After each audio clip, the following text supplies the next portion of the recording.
இந்த கழுகுமலை வெட்டுவான் கோயில் மட்டும் சிறப்பு இல்லைங்க. சமணர் படுகை நம்ம மகாபலிபுரத்துல நம்ம பார்த்துருப்போம். சமணர் படுகை ஓவியங்களும் சிற்பங்களையும் நம்ம பார்த்துருப்போம். இங்க அதே போன்று சமணர்கள் படுகை இங்கேயும் இருக்கு.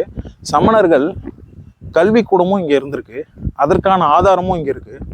வாங்க. இங்குள்ள சமணர் பள்ளி இங்குள்ள சமணர் பள்ளி அரைமலை வாழ்வார் என்ற இன்னொரு பெயரும் இருக்கு. அரைமலை வாழ்வார் அப்படின்ற இன்னொரு பெயரும் இருக்கும். அங்குள்ள சமணர் படுகையோட தத்ரூபமான காட்சியை நம்ம பார்க்கலாம். வாங்க.